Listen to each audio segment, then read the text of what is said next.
por los atenienses alrededor del año 400 a.C. Ellos enseñaron que la felicidad no depende de las cosas externas como el lujo.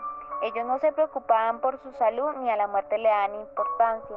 Tenían lo bueno que se desprendían de las cosas materiales y lo malo desprendido de las cosas a las cuales no le daban importancia, como ni siquiera su salud. Esto tuvo naufragio en la filosofía cínica. Los estoicos. Los cínicos influenciaron a los estoicos. La filosofía estoica dio origen en el año 300 a.C. Estos opinaban que todos los seres humanos formaban parte de una misma razón universal. Esto nos concluye que existe un derecho natural, la eterna razón del ser humano, el universo. No cambia el lugar ni el tiempo. Los estoicos borraron la diferencia entre individuos y el universo. Ellos rechazaban la idea del antagonismo entre el espíritu y la materia. Esto es un monismo, una consigna en el mundo del ser humano. Es para el ser humano algo sagrado. Además de los procesos naturales y la muerte, existen inquebrantables leyes de la naturaleza. Tienen un cierto parentesco con los cínicos, que las cosas externas les eran indiferentes, que cada persona tiene un cuerpo y un alma diferente. La verdad la creemos nosotros y la realidad se ve desde encima. El ser humano debería librarse del lujo material. Los epicureos. Al hablar de los epicureos, se centran en todos los esfuerzos en evitar el dolor. Esto dio origen en el año 341 a 270 a.C. Se les llamaba los filósofos del jardín. Tenían un letrero en la entrada con la palabra forastero, lo que significa acá estarás bien. Para ellos el placer estaba primero, pero no en exceso, porque luego sucederían los efectos secundarios, los restos de la posibilidad de algo más placentero, duradero a largo plazo, que tenemos la posibilidad de planificar nuestra vida y tener el cálculo de los placeres, que debemos tener una moderación y un sosiego para frenar el deseo de esta manera. La calma soporta el dolor. Buscaban ayuda en este jardín que Epicureo para sanar su angustia religiosa y que no había ninguna vida después de la muerte. Acerca del neoplatonismo, el neoplático más importante fue el de Plotino en el año 205 a 270 después de Cristo. El neoplatonismo influenciaría sobre la teología cristiana, que Plotino pensaba que el mundo estaba en tensión de dos polos, donde uno es la luz divina o llamado Dios. El otro es oscuridad total, donde no llega nada de luz. Plotino define que la oscuridad en realidad no tiene ninguna existencia. Lo único que existe es un Dios o un uno. Según él, el alma está iluminada por la luz y la materia es oscuridad. La naturaleza tiene un resplandor débil que es el resplandor uno. El misterio divino, que es todo lo que vemos, existe más cerca de Dios. Estar en nuestra propia alma, solo allí está un gran misterio de la vida. Plotino tuvo la experiencia de ver su alma fundirse con Dios. Acerca de misticismo. Misticismo significa que uno experimenta una unidad con Dios o con el alma universal. En algunas religiones se dice que una existencia de un abismo entre Dios y la creación, aunque para los místicos no existe el abismo, o el místico se siente la sensación de perderse a sí mismo, el desaparecer de Dios. Como una gota de agua se pierde a sí misma, el místico tiene que recorrer el camino de la purificación y la iluminación a encuentro con Dios, que consiste en una vida sencilla. El místico no dice que el Dios con el que se encuentra es un Dios personal. Dios está presente en la naturaleza y en el alma. Acerca de las dos civilizaciones hablaremos que el cristianismo no fue penetrado en el mundo grecorromano. Los judíos pertenecen a la civilización semética.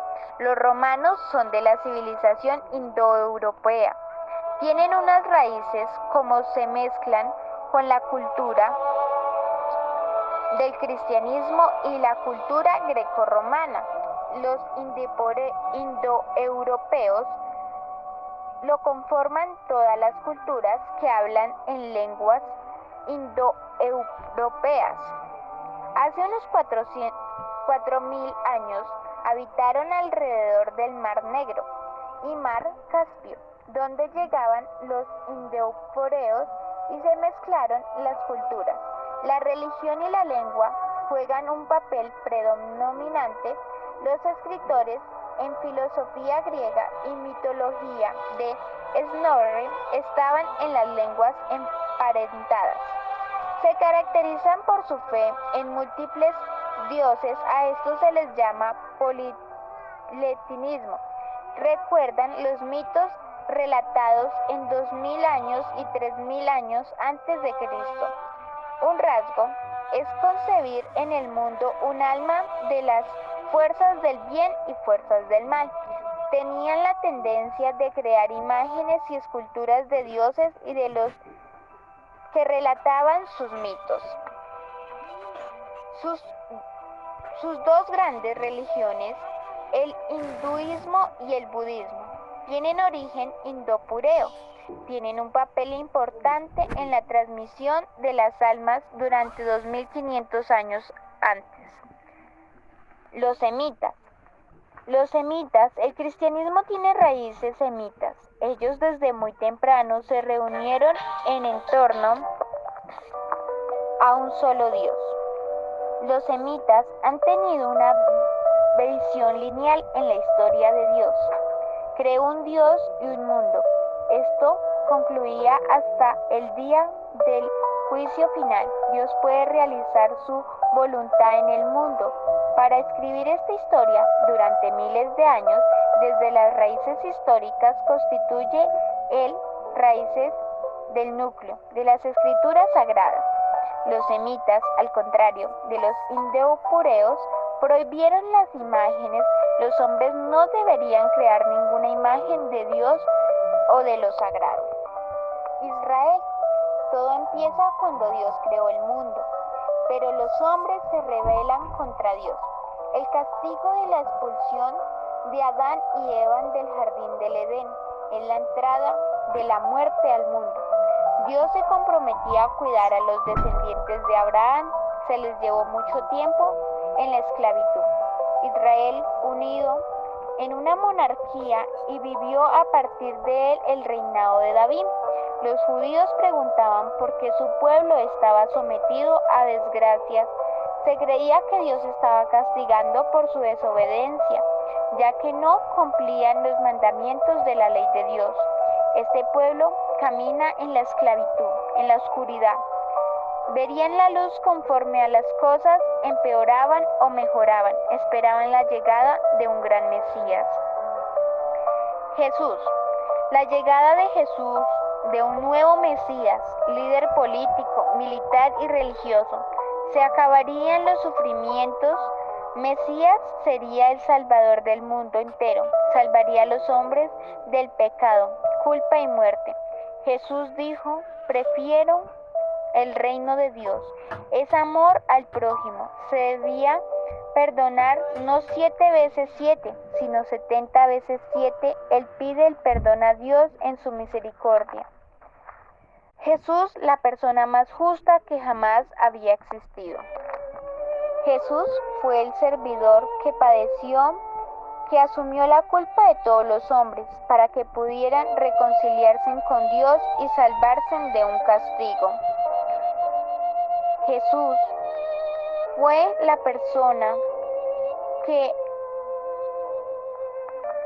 asumió la muerte por ser el Redentor, por salvar al mundo del pecado y ser Él el que recibió el castigo para salvarnos. Él fue el que entregó el amor al prójimo.